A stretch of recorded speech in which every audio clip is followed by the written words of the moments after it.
Hello friend, this is Pratibha and welcome to study expert. This is my second video of chapter 1। आज हम पढ़ेंगे growth and development में क्या संबंध है और क्या अंतर है। Difference between growth and development. Growth and development वृद्धि एवं विकास के बीच में संबंध जान लेते हैं। ग्रोथ क्या है? ग्रोथ सिर्फ फिजिकल एस्पेक्ट है। डेवलपमेंट के सिर्फ शारीरिक पक्ष से जुड़ा हुआ एक पक्ष है।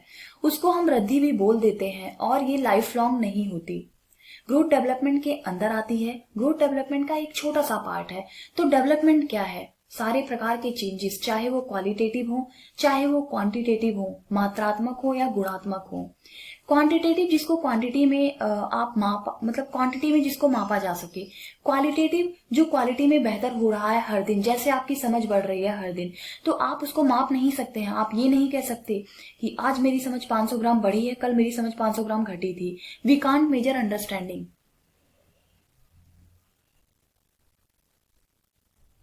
तो ये सब चीज क्या है जिसको आप मेजर कर सकते हैं? ग्रोथ को आप मेजर कर सकते हैं इन टर्म ऑफ क्वांटिटी। मतलब आप माप सकते हैं, लाइक आपका बॉडी वेट हो गया, आपकी हाइट हो गई, इस तरीके की चीजें जो मापी जा सके।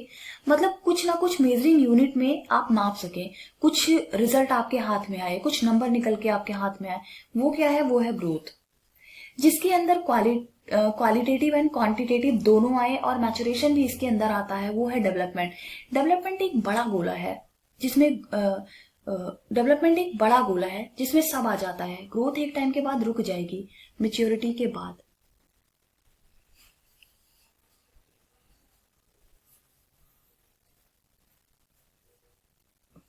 अब क्वेश्चन ये है कि मेच्योरिटी क्या है? मेच्योरिटी क्या है? मेच्योरिटी आपकी हाईली रिलेटेड है हेरिडिटी से, वंशानुगत से। मतलब अगर बच्चा परिपक्व नहीं हुआ, मेच्योरिटी मीन्स कि आप अपने एनवायरनमेंट में रिस्पॉन्स कैसे कर पाते हैं अपनी हेरिडिटीज क्वालिटीज के बेसिस पे। अगर 1.5 साल का बच्चा है तो वो चलना तभी शुरू कर पाता है जब धीरे धीरे उसकी मसल्स मजबूत यानी मैच्योर होती हैं, तो वो धीरे धीरे चलना शुरू करेगा। अगर 1.5 साल के बच्चे से हम बोलेंगे कि 12th क्लास के क्वेश्चन आंसर को समझाओ एंड सॉल्व करके दिखाओ, तो वो नहीं समझ पाएगा। तो मैच्योर होना, हेरिडिटी मतलब अगर आप मैच्योर नहीं हुए, डेवलप नहीं किया आपने उस तरीके से, तो आप नहीं सीख पाएंगे। तो मैच्योरिटी किससे रिलेटेड है? हेरिडिटी से।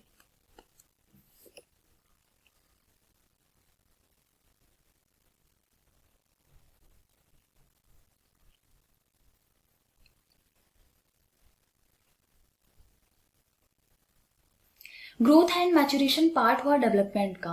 क्वालिटी एंड क्वांटिटी दोनों आ जाएंगे इसमें। मतलब हर वो चीज जो ग्रोथ है, जिसको मेजर किया जा सके, वो ग्रोथ है। और वो डेवलपमेंट में भी शामिल हो सकती है। लेकिन जो चीज डेवलपमेंट में शामिल है, अगर फिजिकल एस्पेक्ट को छोड़ दें, वो ग्रोथ में काउंट नहीं होगी। अगर फिजिकल एस्पेक्ट को छोड़ दें, वो ग्रोथ में काउंट नहीं होगी। मतलब जो ग्रोथ है वो डेवलपमेंट में आ जाएगी, लेकिन सारे पार्ट जो है ग्रोथ के वो डेवलपमेंट में नहीं आएंगे। ठीक है, ऐसा नहीं है कि ग्रोथ में ही डेवलपमेंट शामिल हो। ग्रोथ एक छोटा सा हिस्सा है। किताबी भाषा में हम इसको डिफरेंस देखते हैं, काफी बार पूछा जाता है पेपर में। ये आप सबके सामने है growth and development.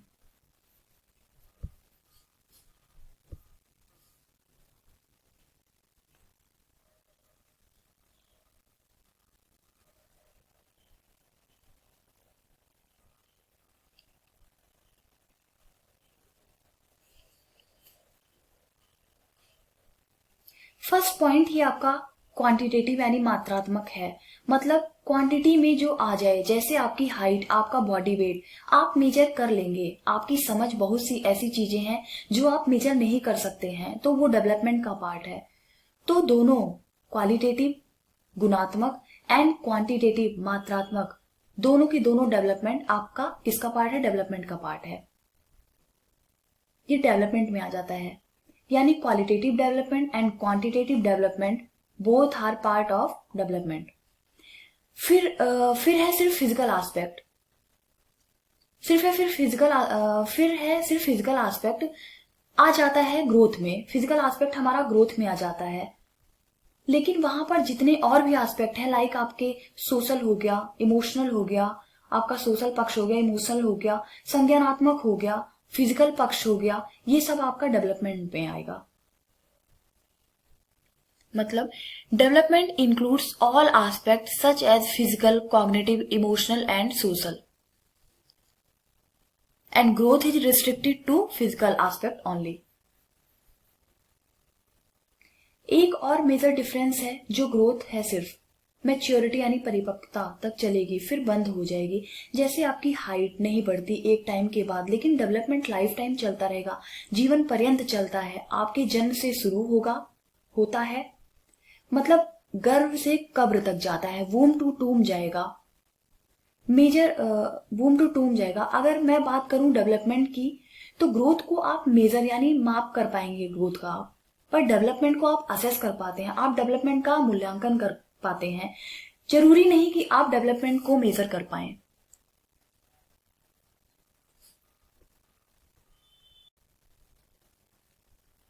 Relation of development and learning, विकास की अवधारणा और इसके अधिगम से संबंध।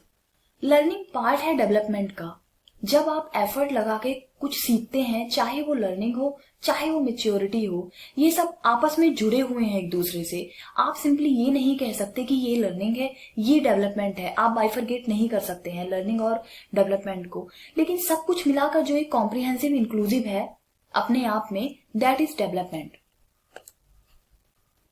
अब आ जाते हैं डेवलपमेंट की स्टेजेस पर। चाइल्ड डेवलपमेंट की स्टेजेस की बात की जाए तो ज्यादातर बर्थ से लेकर एडोलेसेंस तक ही एग्जाम में पूछा जाता है, मोस्ट ऑफ द केसेस में, क्योंकि बच्चे स्कूल से निकल जाते हैं किशोर अवस्था के बाद। तो बर्थ से एडोलेसेंस की जो स्टेज है उस पर फोकस करना है हमको। सबसे पहले अगर यहाँ देखा जाए तो 4 जनरल स्टेजेस हैं। हरलॉक एक बहुत ही ज्यादा फेमस राइटर है, वो भी इसी की बात करती हैं। नंबर 1 प्रीनटल गर्भावस्था 40 वीक्स या 9 मंथ कुछ दिन। सेकंड है इन्फेंसी शैशवावस्था 0 से 2 साल तक के बीच का पीरियड। थर्ड है चाइल्डहुड बाल्य अवस्था 2 to 12 ईयर। इसमें 2 सब स्टेजेस हैं इसकी, early childhood and later childhood.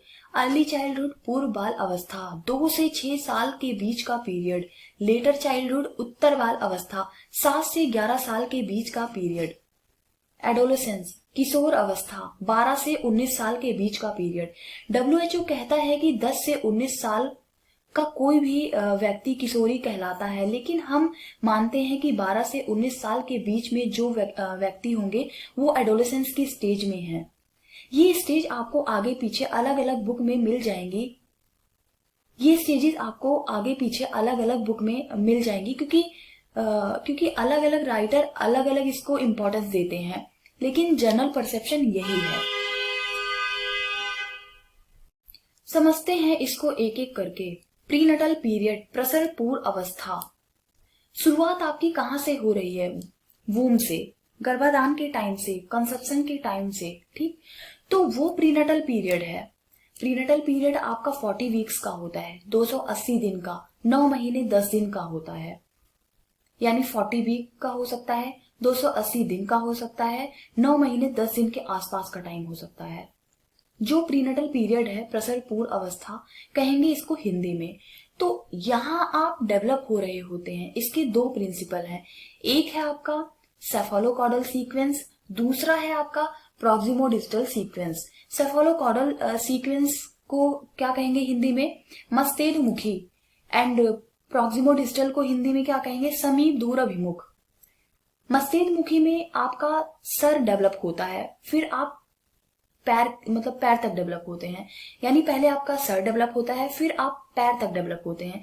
इसके अलावा अगर बात करें प्रॉक्सिमिटी की, तो इसमें आपका स्पाइनल कॉर्ड डेवलप होगा, फिर आपका हार्ट डेवलप होगा, फिर आपकी बाकी की बॉडी पार्ट।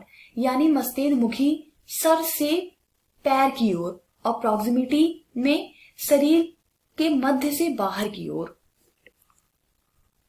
के बाद हम बात करेंगे इन्फेंसी की। इन्फेंसी जन्म से लेकर 2 साल तक बच्चा अपने सेंसेस से सीखता है।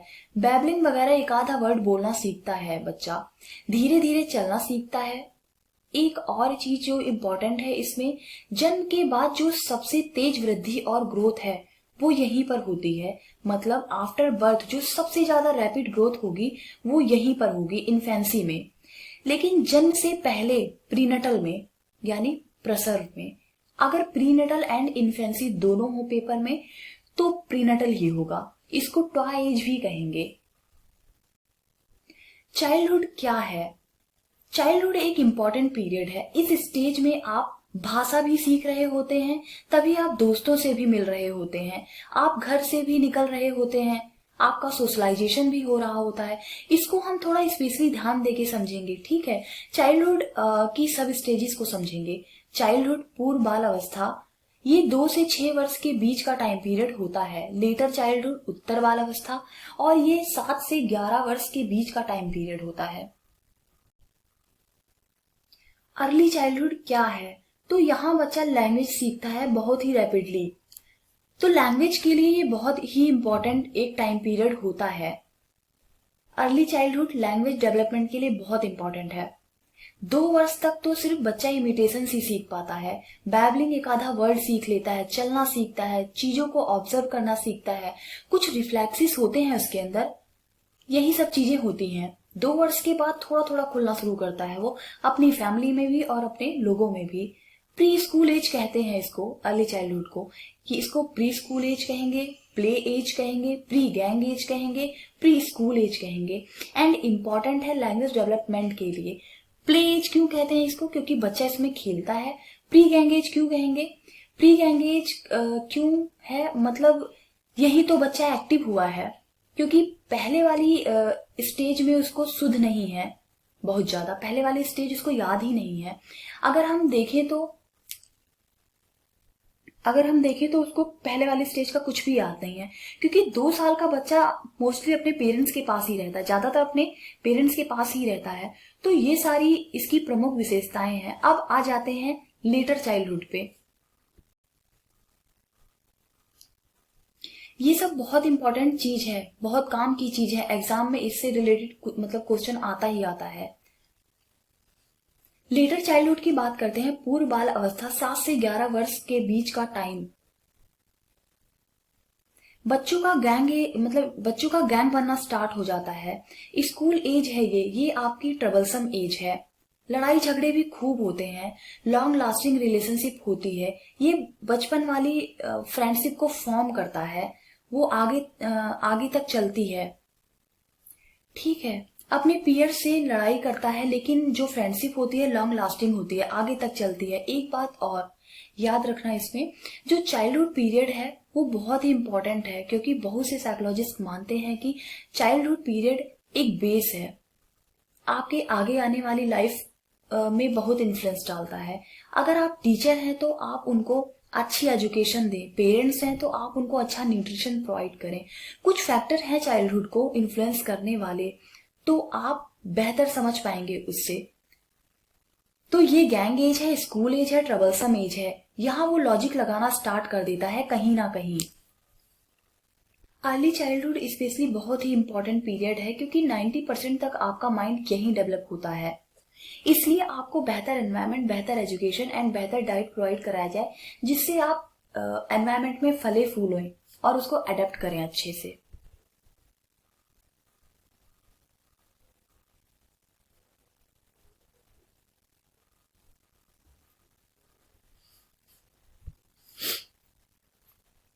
कुछ फैक्टर हैं जो इन्फ्लुएंस करते हैं आपकी डेवलपमेंट को।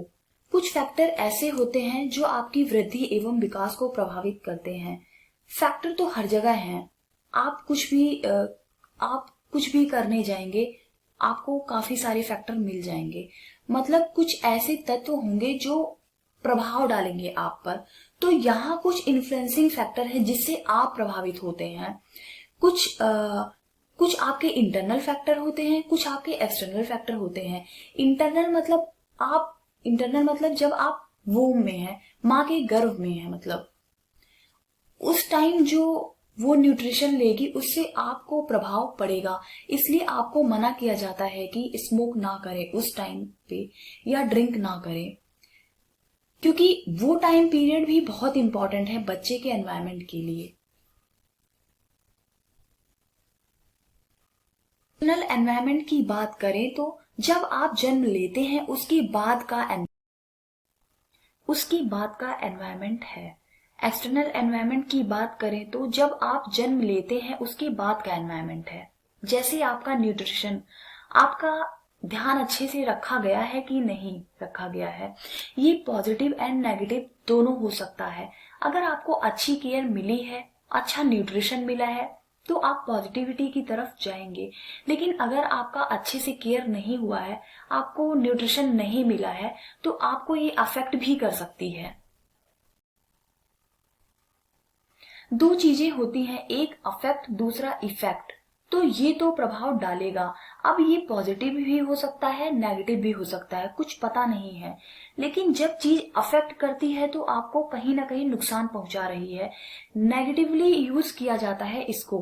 तो अगर आपका ठीक से ध्यान नहीं रखा गया है तो आपको नेगेटिवली अफेक्ट करेगा जीवन पर्यंत के लिए। इसके अलावा आपकी हेरिडिटी है, आपकी अनुवांशिकता है, उसको हम नेक्स्ट वीडियो में डिस्कस करेंगे डीप में। इसके अलावा जितने भी फैक्टर हैं सब प्रभावित करते हैं। आपका लर्निंग एंड डेवलपमेंट है वो लगभग हर चीज से प्रभावित हो जाता है। अब प्रभावित का मतलब ये नहीं है कि नेगेटिवली ही प्रभावित होंगे, पॉजिटिवली भी हो सकता है। मतलब प्रभाव पड़ सकता है हर चीज का लगभग, बस सोशियो इकोनॉमिक स्थिति है उसका प्रभाव नहीं पड़ता। अगर आप गरीब हैं तभी भी आप सीख सकते हैं, तभी भी आप डॉक्टर साइंटिस्ट बन सकते हैं। तो इस चीज का ध्यान रखना, ज्यादातर चीज इन्फ्लुएंस कर देती है एक्सेप्ट सोशियो इकोनॉमिक स्टेटस। कुछ चीज ऐसी होती हैं जैसे आपका प्रीनेटल पीरियड, जब आप गर्भ में हैं तब आपका ध्यान रखा जाए। बेसिकली जो आपका ट्रीटमेंट है, आपका नेशनलिटी है, जो आपका रिलीजन है, जो आपका सेक्स है, ये सब चीजें आपको प्रभावित करती हैं। जैसे लड़कियां बहुत इमोशनल मिलेगी, पर बहुत सी ऐसी चीजें हैं जिसमें मतलब इसमें हम बायसनेस क्रिएट नहीं कर सकते कि ऐसा ही होगा, बट ये फैक्टर है जो आपको इन्फ्लुएंस करेगी। आपका कल्चर हो गया, जैसे समाज हो गया, इसके अलावा गवर्नमेंट के लॉज हैं, मतलब हर एक चीज प्रभावित करती है आपके डेवलपमेंट को। प्रसर पूर्व अवस्था है, उसकी 3 स्टेजेस हैं। फर्स्ट है जर्मिनल 0 से 2 वीक, सेकंड है एम्ब्रियोनिक 3 से 8 वीक एंड थर्ड है फेटल 9 वीक से बर्थ तक। ये इंपॉर्टेंट नहीं है, एग्जाम में नहीं आता है आपका। बात करेंगे फोर्थ स्टेज की, एडोलोसेंस। इसको प्यूबर्टी पीरियड भी कहते हैं हम। 13 to 19 कह सकते हैं, 13 से 19 साल। एडोलेसेंस किशोर अवस्था है। किशोर अवस्था बहुत ही इंपॉर्टेंट है। ये ट्रांजिशनल पीरियड है जिसको हम एडोलेसेंस कह रहे हैं। मतलब चाइल्डहुड से अडल्टहुड में ट्रांजिशन करना, उसके बीच के पीरियड को एडोलेसेंस बोलेंगे। मतलब यहां से बदलाव आ रहा है, वो डिसाइड नहीं कर पा रहा है कि वो छोटा है या बड़ा है। मतलब बच्चा आइडेंटिटी क्राइसिस में होता है, मतलब खुद की आइडेंटिटी फॉर्म कर रहा होता है इस टाइम पे कि मैं कहाँ स्टैंड करता हूँ। और ये बचपन भी नहीं है, अडल्टहुड भी नहीं है, वयस्क भी नहीं हुआ बच्चा, बच्चा बीच में है। ट्रांजिशन है एक तरीके से। स्टैनली हॉल इन्होंने एक बुक लिखी, इन्होंने एक बात कही जो कि बहुत ही ज्यादा इंपॉर्टेंट है। Adolescence is the age of stress and storm. Adolescence तनाव एवं तूफान की अवस्था है। तो यहाँ हमने एक चीज समझी, स्ट्रेस एंड स्टॉर्म। तो बात यह है कि इसको तनाव एवं तूफान की अवस्था क्यों कहेंगे। ना कोई इस टाइम पे हमें अर्निंग की टेंशन होती है, ना कोई रिस्पॉन्सिबिलिटी होती है, ना ही हमें कोई कमाने को बोलता है। तो तूफान और तनाव किस चीज का? तनाव इस चीज का है कि ये ट्रांजिशनल पीरियड होता है। जब बच्चे से वयस्क में ट्रांजिट होगा तो बहुत से रूल अडेप्ट कर रहा होता है उस टाइम पे। दूसरा, हार्मोनल फिजिकल सारे चेंजेस फूट फूट कर यही हो रहे होते हैं। थर्ड, उसको इतना स्पेशल फील हो रहा होता है, उसको ऐसा लगता है कि दुनिया का सेंटर ऑफ अट्रैक्शन वही है, वही हीरो है। सबसे बड़ी बात, पियर्स ग्रुप की बात इतनी मानता है, कंफर्मिटी इतनी ज्यादा होती है कि कि कहीं उसको ग्रुप वाले छोड़ ना दें, ग्रुप से बाहर ना कर दें। इस चक्कर में वो हर चीज एक्सेप्ट कर लेता है उनकी, जैसे वो लोग रहते हैं उसी अकॉर्डिंग वो भी रहता है, वैसे ही कपड़े वो भी पहनता है। ये सारी चीजें हैं। इंटरनल एक्सटर्नल हर प्रकार का चेंज मतलब आइडेंटिटी क्राइसिस, इसलिए कहा है एरिक ने इसको सही आइडेंटिटी को फॉर्म करने का कि मैं कौन हूं। ये आपको बनाने बिगाड़ने दोनों में बहुत बड़ा रोल प्ले करता है। इसलिए बहुत से काउंसलिंग एंड सेशन भी चलते हैं एडोलेसेंस के लिए। तो आज का वीडियो हम यहीं पे समाप्त करते हैं, बाकी देखते हैं नेक्स्ट वीडियो में। Thank you.